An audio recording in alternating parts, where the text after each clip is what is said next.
सभी भाइयों को नमस्कार। आईजीएसटी एक्ट के अंतर्गत एक्सपोर्ट सप्लाई को जीरो रेटेड सप्लाई माना गया है, परंतु 1/7/2017 से जीएसटी लागू होने पर डीम्ड एक्सपोर्ट का नया बिंदु सामने आया। यहाँ यह समझना अत्यंत आवश्यक है कि डीम्ड एक्सपोर्ट किसे कहते हैं और यह एक सामान्य एक्सपोर्ट से किस प्रकार भिन्न है। किस किस सप्लाई को डीम्ड एक्सपोर्ट कहेंगे, डीम्ड एक्सपोर्ट के क्या क्या लाभ होते हैं, डीम्ड एक्सपोर्ट करने पर टैक्स की वापसी किस प्रकार होगी तथा डीम्ड एक्सपोर्ट में और क्या लाभ होते हैं आदि बिंदुओं के संबंध में मेरे द्वारा कुछ सामग्री एकत्रित करने का प्रयास किया गया है। आशा है कि मेरे द्वारा किया गया यह प्रयास आपको पसंद आएगा।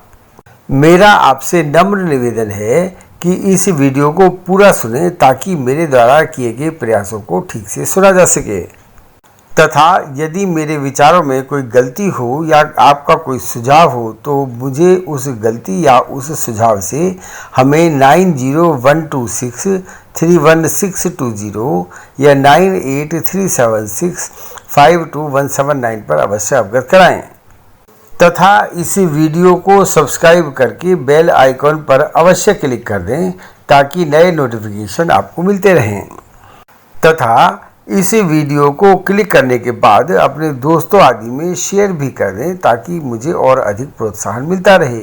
मेरे द्वारा ब्लॉग का लिंक भी इस वीडियो के डिस्क्रिप्शन बॉक्स में दिया गया है। टेक्स्ट वर्जन देखने के लिए कृपया ब्लॉग के लिंक का अवलोकन करने का कष्ट करें। अब हम दिए गए बिंदु के संबंध में विचार करेंगे। सबसे प्रथम प्रश्न यह आता है कि व्हाट इज डीम्ड एक्सपोर्ट। इस संबंध में निवेदन है कि भारत को वर्ल्ड बैंक एवं एशिया डेवलपमेंट बैंक से वेरियस प्रेस्टिजियस प्रोजेक्ट्स के लिए विदेशी सहायता मिलती है, जिसके लिए ग्लोबल टेंडर्स आमंत्रित किए जाते हैं और भारत को विदेशी मुद्रा में सहायता मिलती है। इंडियन मैन्युफैक्चरर्स तथा भारत के सर्विस सप्लायर्स को विदेशी सप्लायर्स के साथ कंपटीशन में भाग लेना पड़ता है। इसमें बोलियों का मूल्यांकन कस्टम ड्यूटी पर विचार किए बिना किया जाता है। चूंकि supply of goods and service ऐसे प्रोजेक्ट से संबंधित होती है जो फ्री फॉरेन एक्सचेंज द्वारा फाइनेंस्ड होती है, इसीलिए उन सप्लाइयों को डीम्ड एक्सपोर्ट के रूप में माना जाता है। डीम्ड एक्सपोर्ट उन ट्रांजैक्शंस को संदर्भित करता है जिसमें सप्लाई की गई गुड्स या सर्विस देश नहीं छोड़ती और इस तरह की सप्लाई का भुगतान या तो इंडियन करेंसी में या फ्री फॉरेन एक्सचेंज में होता है। डिफरेंट कैटेगरीज ऑफ सप्लाईज को डीम्ड एक्सपोर्ट माना जाता है। फॉरेन ट्रेड पॉलिसी 2015-16 के अनुसार विभिन्न ठेकेदारों या सब कॉन्ट्रैक्टर्स द्वारा माल की सप्लाई की निम्नलिखित श्रेणियों को डीम्ड एक्सपोर्ट माना जाता है, बशर्ते कि सामान भारत में निर्मित हो। यहाँ ध्यान देने योग्य मुख्य बात यह है कि DGFT द्वारा नोटिफिकेशन नंबर 60/2015-20 डेटेड 31 मार्च 2021 के द्वारा फॉरेन ट्रेड पॉलिसी 2015-20 में दिनांक 31/3/2021 से अमेंडमेंट किया है।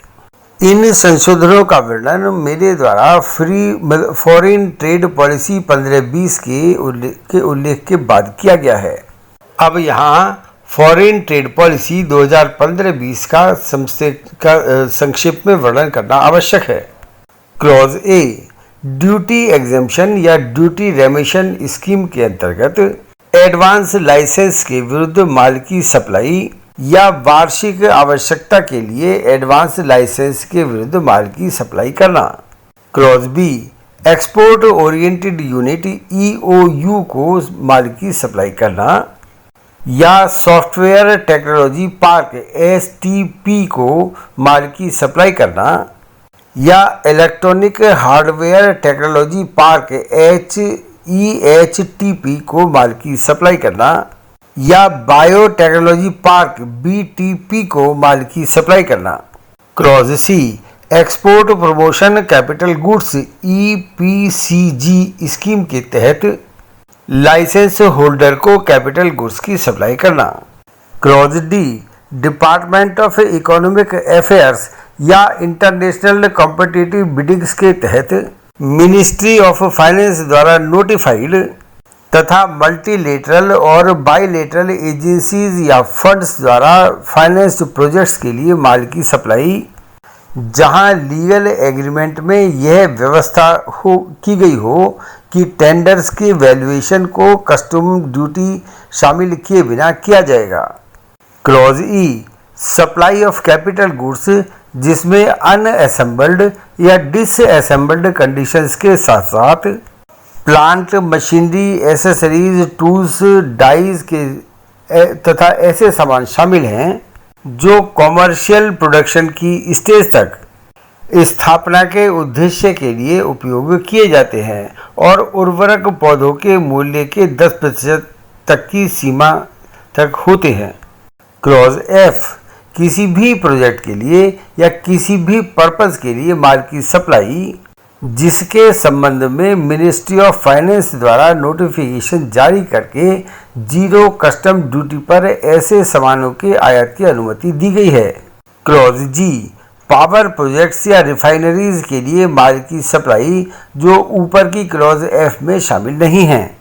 क्लॉज एच, एक घरेलू माल कंटेनर का निर्माता जो 100% EOU अर्थात एक्सपोर्ट ओरिएंटेड यूनिट है और उसके द्वारा समुद्री माल कंटेनर की सप्लाई बशर्ते कि इन कंटेनरों को 6 महीने के भीतर देश के बाहर निर्यात कर दिया जाता है या इस तरीके की आगे की अवधि जिसकी अनुमति सीमा शुल्क द्वारा दी जाती है। ऐसे प्रोजेक्ट्स को सप्लाई जो कि यूनाइटेड नेशंस एजेंसी द्वारा फाइनेंस्ड हो। क्लॉज जे, कॉम्पिटिटिव बिडिंग, जिसके विरुद्ध इंटरनेशनल कॉम्पिटिटिव बिडिंग हो, उसके माध्यम से न्यूक्लियर पावर प्रोजेक्ट को माल की सप्लाई करना। यहाँ यह बात उल्लेखनीय है कि डीम्ड एक्सपोर्ट का लाभ paragraph D, E, F and G के तहत तभी उपलब्ध होगा जब supply international competitive bidding ICB की प्रक्रिया के तहत की जाती है।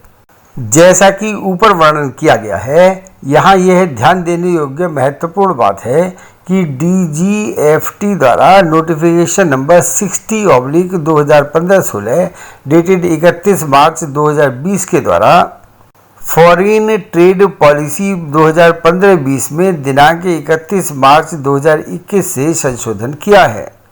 यह संशोधन निम्न प्रकार से है।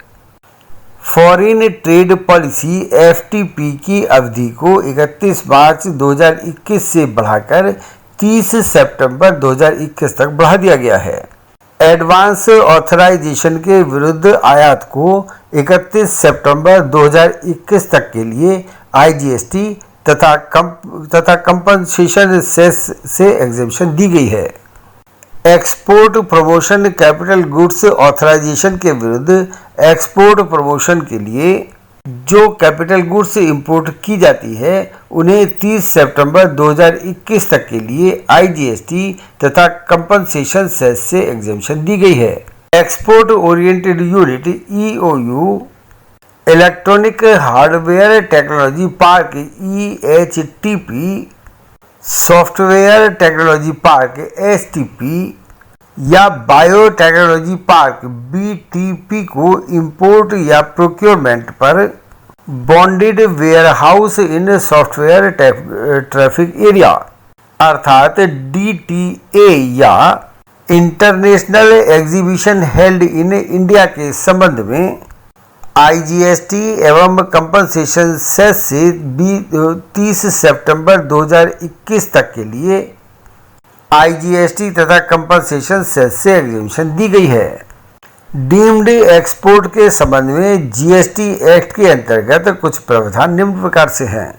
CGST एक्ट के सेक्शन 2 के सबसेक्शन 39 के अनुसार डीम्ड एक्सपोर्ट का मतलब सप्लाई ऑफ गुड्स जिन्हें सेक्शन 147 के अंतर्गत नोटिफाई किया गया है। सेक्शन 147 के अनुसार परिषद की सरकार परिषद की सिफारिशों के आधार पर माल की कुछ सप्लाई को डीम्ड एक्सपोर्ट के रूप में नोटिफाई कर सकती है, जहां माल की सप्लाई की गई वस्तुएं भारत नहीं छोड़ती हैं तथा इस प्रकार की सप्लाई के लिए भुगतान या तो भारतीय रुपये में या कन्वर्टेबल फॉरेन एक्सचेंज में प्राप्त होता है। इसके पूर्व नोटिफिकेशन नंबर 48/2017 डेटेड 18 अक्टूबर 2017 के द्वारा निम्नलिखित सप्लाई को डीम्ड एक्सपोर्ट घोषित किया गया था। Number 1, supply of goods by registered person under advance authorisation. Number 2, supply of capital goods by registered person against export promotion capital goods authorisation. Number 3, supply of goods by registered person to export oriented unit. Number 4, supply of goods by bank और by public sector undertaking specified in notification number 50/2017 customs dated 30 June 2017 as amended against advance authorisation. अब deemed export के मामले में refund claim करने के बारे में विचार करना भी अत्यंत आवश्यक है। डीम्ड एक्सपोर्ट के रूप में सप्लाई के मामले में CGST रूल्स के रूल 89 के प्रविष्टि 4 के अनुसार रिफंड के लिए एप्लीकेशन फॉर्म GST RED 01 में निम्न के द्वारा दिया जाना चाहिए।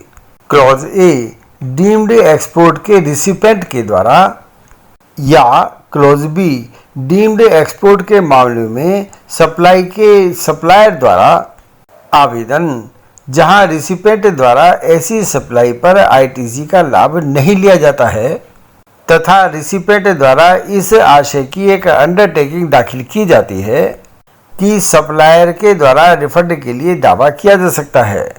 डीम्ड एक्सपोर्ट के मामले में रिफंड के लिए निम्नलिखित एविडेंस दाखिल होनी चाहिए।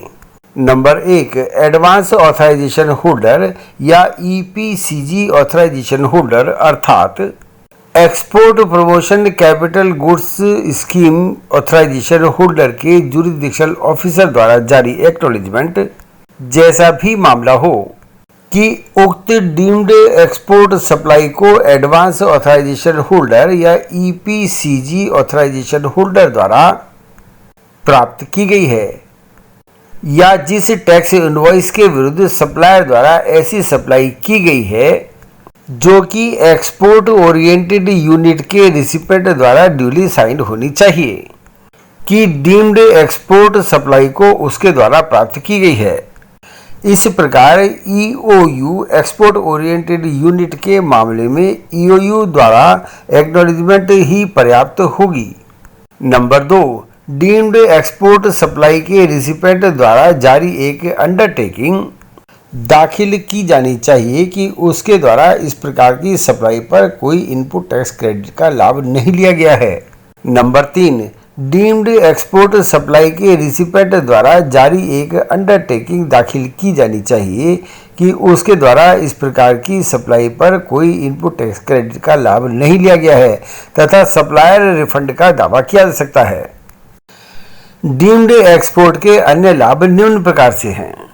CBIC द्वारा notification number 4/2020 centre tax dated 30 सितंबर 2020 द्वारा notification number 12/2017 centre tax dated 28 जून 2017 सर्विस टैक्स एग्जेम्पशन को संशोधित किया गया तथा custom station of clearance India से भारत के बाहर किसी स्थान पर माल के एयरक्राफ्ट ऑब्लिक वेसल द्वारा ट्रांसपोर्टेशन सर्विस को 30 सितंबर 2021 तक एग्जेम्पशन को बढ़ा दिया गया है।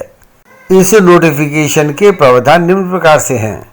इसके लिए कृपया वीडियो के टेक्स्ट वर्जन देखने का कष्ट करें। अब एक्सपोर्ट पर FAQ अर्थात फ्रीक्वेंटली आस्क्ड क्वेश्चंस के संबंध में भी विचार करना आवश्यक है। क्वेश्चन यह था कि डीम्ड एक्सपोर्ट किसे कहते हैं। इसका उत्तर यह दिया गया कि डीम्ड एक्सपोर्ट के मामले में सप्लाई किया गया माल भारत की सीमा को नहीं छोड़ता है तथा माल की कीमत भारतीय करेंसी अर्थात INR में या फ्री फॉरेन एक्सचेंज में प्राप्त होती है। एक अन्य प्रश्न यह किया गया कि डीम्ड एक्सपोर्ट के अंतर्गत कौन कौन एलिजिबल होते हैं। इसका उत्तर यह दिया गया कि एक मैन्युफैक्चरर और एक मेन कॉन्ट्रैक्टर या सब कॉन्ट्रैक्टर द्वारा निम्नलिखित श्रेणियों की सप्लाई को डीम्ड एक्सपोर्ट माना जाएगा। नंबर 1, एडवांस ऑथराइजेशन या DFIA अर्थात ड्यूटी फ्री इंपोर्ट ऑथराइजेशन या capital goods against EPCG authorisation अर्थात export promotion capital goods scheme के अंतर्गत ऑथराइजेशन। इनके विरुद्ध EOU एक्सपोर्ट ओरिएंटेड यूनिट को सप्लाई। नंबर 2, ऐसे प्रोजेक्ट्स को सप्लाई जो कि मल्टीलेटरल एजेंसीज या बाईलेटरल एजेंसीज या ICB या न्यूक्लियर या UN प्रोजेक्ट्स या न्यूक्लियर पावर प्रोजेक्ट्स आदि को फाइनेंस्ड हो। अब एक प्रश्न यह किया गया कि डीम्ड एक्सपोर्ट के अंतर्गत क्या लाभ मिलते हैं। इसके उत्तर में लाभों को निम्न प्रकार से बताया गया। क्लॉज A, एडवांस ऑथराइजेशन या advance authorisation for annual requirement या DFIA का लाभ मिलता है। Clause B, deemed export drawback का लाभ मिलता है। क्लॉज C, दिनांक 30 सितंबर 2021 तक IGST से एग्जेम्पशन का लाभ मिलता है। तथा clause D, central excise act 1944 के शेड्यूल 4 के अंतर्गत उल्लिखित एक्साइज सामानों के लिए टर्मिनल एक्साइज ड्यूटी का रिफंड प्रदान किया जाना, बशर्ते कि सप्लाई उस डीम्ड एक्सपोर्ट की श्रेणी के अंतर्गत पात्र हो जिसमें कोई छूट नहीं है। अंत में मेरा आपसे निवेदन है कि यदि आप द्वारा अभी तक मेरे इस चैनल को सब्सक्राइब नहीं किया गया है तो मेरा आपसे अनुरोध है कि इसे सब्सक्राइब करने के बाद अपने जानकारों में शेयर भी कर दें ताकि मुझे प्रोत्साहन मिलता रहे। धन्यवाद।